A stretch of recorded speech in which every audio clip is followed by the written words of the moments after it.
Hey everybody, how's it going? And welcome to Daily's 2A News. Today I want to talk about the huge number of law enforcement officers that have tested positive for the coronavirus in New Jersey and are now being quarantined, and what this means for everybody.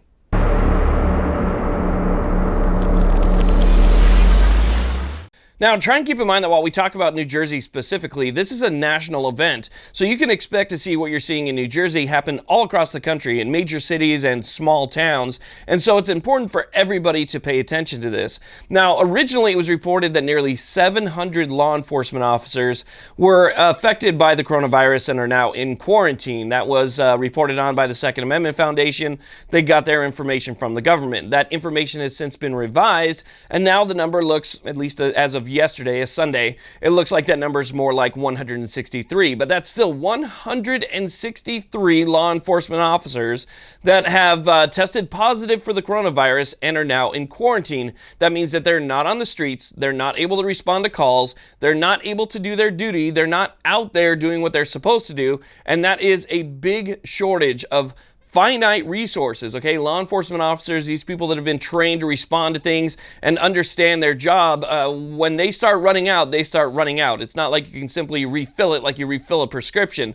So as these people start getting sick and they start interacting more and more with the public, and that starts to spread and they interact with each other in meetings and so forth, you're gonna see that number start to get bigger and bigger and bigger, not just in New Jersey, but all across the country. And as more and more law enforcement and more first responders, EMS, and medical start to have to quarantine, you're going to start to see response times go up and up and up and up. That means that if you have to call 911 for any given reason, your wait time could be extended or not even respond to at all.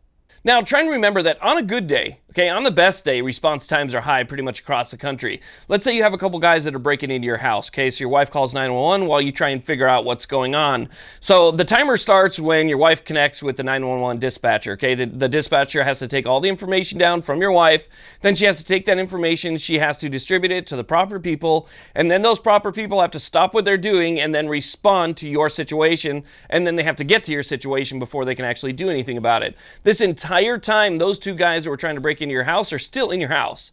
So you have to be responsible for your safety within that window. Now imagine that law enforcement starts getting sick and they start getting quarantined, and so maybe the response times only double. Okay, let's say the response time was 10 minutes. Well, now the response time could be 20 or 25 minutes. That is a long time to be by yourself with two people who are already proven that they're not afraid to break the law. Now, simply doubling the response time is just a mild prediction on my behalf. I'm definitely not trying to fearmonger here. I think that doubling, tripling, or even further extending the response time till there's no response at all is 100% within the realm of possibility given what's going on here. You have to remember that law enforcement is an essential job, and so these guys are out there doing their job every single day, and a lot of the contact that they have with the general public is not wanted contact, it's necessary contact, and sometimes that contact requires a lot of people in a close proximity at the same time doing things that they don't necessarily want to do. And so they're coming into contact with this coronavirus a lot more often than the general public would, who's going to be staying at home. And so you're going to see cases spread within law enforcement a lot faster than they would the general public. And again, this is a finite number of people that we have out there, and as they start to go down or be quarantined, that number is just going to simply start to deplete. And that's something that we have to be prepared for. So it's not fear mongering. It's not me saying, oh my gosh, this is going to happen. You're going to have to be responsible for your own safety. We know that this is true. This is a potential that could happen. And so what's interesting is here, you have Moms Men Action, Bloomberg, Everytown for Gun Safety saying that, we're just simply fear mongering, and the NRA is fear mongering to get people to go out there and buy firearms. Well, I think a lot of people are realizing that when somebody's breaking into your house and you call 911, who shows up? Well, somebody with a firearm, right? Well, if that somebody with a firearm can't show up, maybe it's best that you have a firearm and you look out for your own safety instead of relying so heavily on somebody else to provide that safety for you.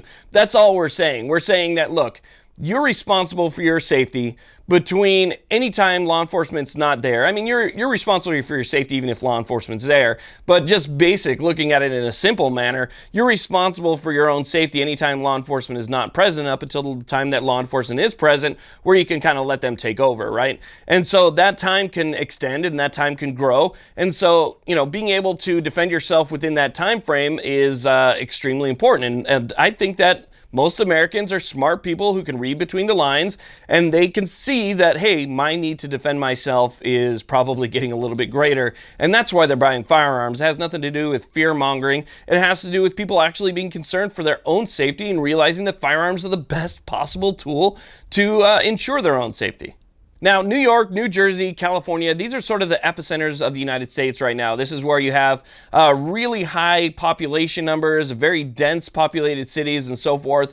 And so a high amount of interaction happens within these places. And so the numbers there are huge, right? The numbers are starting to skyrocket in those places. Now, being that you have so many residents that are being stuck at home right now, and a large number of law enforcement that are being deployed to try and, watch out for things, there's going to be a larger number of law enforcement that are going to be affected in those areas first. So you're going to start seeing the news start pop up more and more in these different places talking about how many law enforcement officers are affected. You have to try and remember that 163 in New Jersey is just simply the start.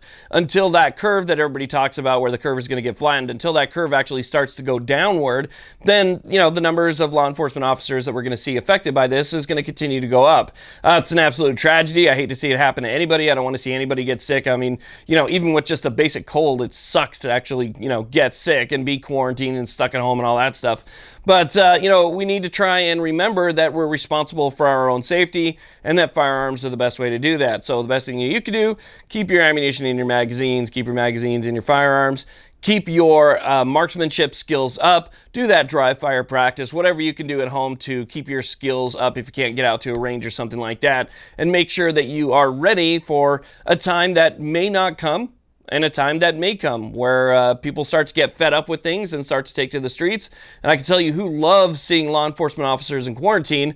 That's the bad guys, and the bad guys are the guys that come into your house. So it's very important to stay on top of this stuff, and I'll try and report any further numbers that show up in different states to you guys. And if the numbers start getting worse, then I'll let you know about that too. But I want to thank you all very much for watching.